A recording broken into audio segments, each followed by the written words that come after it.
Give Los Trompos a whirl. It's a spinning sculpture meant to encourage engagement and appreciation for the arts. It's a part of Arts Everywhere at UNC. Chancellor Carol Folt launched the initiative shortly after President Trump announced his new budget plan that would cut federal funding for the National Endowment of the Arts along with 3 other cultural agencies. France will elect a new president in 2 rounds on April 23rd and May 7th. Behind me, you can see many campaign posters here in Ivry-sur-Seine, a southeastern suburb in Paris. Now, Marine Le Pen, leader of the National Front Party, and Emmanuel Macron, who's an independent centrist, are expected to make it to the 2nd round. So patients in the study deal with their phobia by holding the spider like so. And sometimes I noticed you said elevated heart rate, sweating.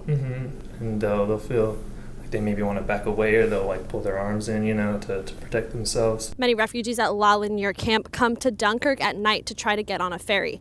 They pay smugglers to get on the ferry to go to the UK, where they want to claim asylum. It's all a matter of fingerprints, and they don't want their fingerprints recorded in France. Based on what we heard from DeVos during her confirmation hearing, she dismissed the idea of free tuition for college. She also didn't comment on a rule that requires colleges to take an active role in preventing sexual assault, and she said she'd look at a rule again that requires for-profit colleges to prove that their programs are providing students with the right skills to enter the job market. Aaron?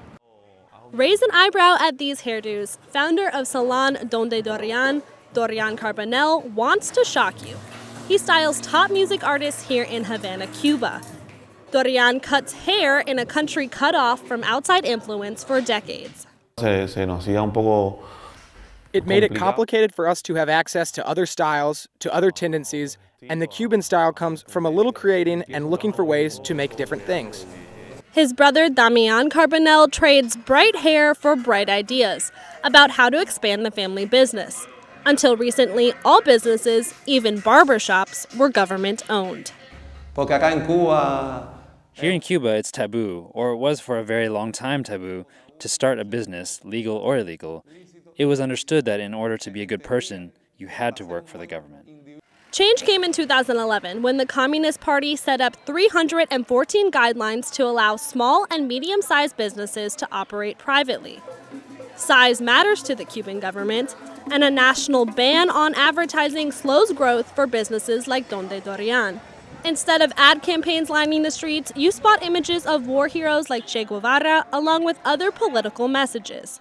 We're standing in Havana Vieja, or Old Havana. Here you can see how close-knit city life is here in Cuba's capital. Now, it's difficult for Cubans to find places to rent because of housing shortages, and even more difficult for private entrepreneurs who are looking for places to expand their business. The government also controls real estate. Donde Dorian converted the family home into a salon. Damian and Dorian got a special license to open a second location just a few blocks away. This is the majestic house that we've chosen in the Vedado Aner neighborhood, a zone that's still a residential area.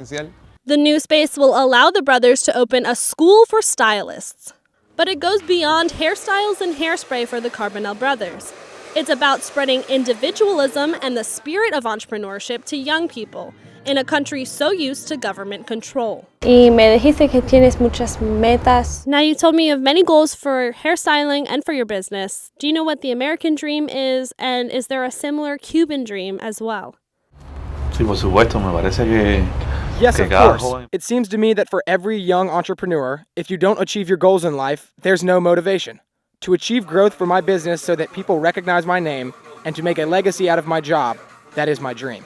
Salon Donde Dorian will launch a new social media campaign this summer as a way to get around Cuba's advertising ban. The brothers set trends with their tresses, and despite challenges, they want young people to set their own goals for the future. In Havana, Cuba, I'm Danielle Wallace, reporting. Refugees wait in line, and campaign posters line the streets. It's election season in France, and the next president must address the influx of migrants. Many you can see here camping in the street, waiting to enter La Chapelle camp in Paris. I used to vote left-wing. But now that we have a left-wing government since the past 5 years now, nothing has changed. Leo Boulastex is the volunteer coordinator with Utopia 56, a French organization that distributes clothes and other supplies to refugees at La Chapelle. The left controls the government, and Utopia 56 project coordinator Antoine Bazin says the government hasn't done enough to help refugees. Nous, ce qu'on pense avec Utopia, c'est que c'est aux citoyens. What we think within Utopia is that it is up to French and European citizens to act for migrants because we are aware that the government won't do everything. Change is coming, but change for refugees in France means something different to supporters of National Front Party candidate Marine Le Pen, who wants to rid France of refugees. Professor at the Catholic Institute in Paris, Arun Kapil, says while leftist candidates flounder, Le Pen's hardline stance on immigration rallies voters. If they say we must be generous and take in lots of people, that's probably going to scare more people than it will attract to them. But if they take a hard line, or if they say, well, we have to be restrictive, that's going to also piss off a lot of their supporters. France will elect a new president in 2 rounds on April 23rd and May 7th. Behind me, you can see many campaign posters here in Ivry-sur-Seine, a southeastern suburb in Paris. Now, Marine Le Pen, leader of the National Front Party, and Emmanuel Macron, who's an independent centrist, are expected to make it to the second round. Many young voters disagree with Le Pen's anti-refugee rhetoric and her promise of a referendum on France's European Union membership. But their response? Not to vote. I don't want to legitimate someone I wouldn't want to see in power, and I'm not sure I want to see any of the people that we have currently in power, because I don't actually think that they want to help refugees. Here in Paris, La Chapelle camp holds 400 refugees, but each refugee can stay for only 10 days. After that, they face the arduous and uncertain challenge of seeking asylum, and hundreds are living on the streets of Paris. Whoever becomes France's next president will face the monumental task of dealing with the country's worsening refugee crisis. In Paris, I'm Danielle Wallace reporting. A fear is one thing, a phobia is another. Journalism student Delaney McGuire is not too fond of the itsy-bitsy spiders, especially when they aren't so itsy-bitsy. I think it's a pretty natural reaction to avoid spiders whenever you can. I'm not gonna go into a room that has a spider in it. But McGuire did what she said she wouldn't, by going into Howell Hall's new anxiety lab, where the psychology department is conducting a study about spider phobia. I feel like I should just look at it for a little bit first. McGuire is going to cover a new story in Chile where tarantulas are common. Though she went to the lab to help confront her fears, McGuire didn't qualify for the study. Psychology graduate student Shannon Blakey says her study focuses on people with debilitating phobias, not just fears like McGuire's. So when you're going to your daughter's picnic party out in the park, are you actually being taken out of that moment, out of the present, because you're scanning the ground looking for spiders? The study includes 4 sessions of exposure therapy. So patients in the study deal with their phobia by holding the spider like so.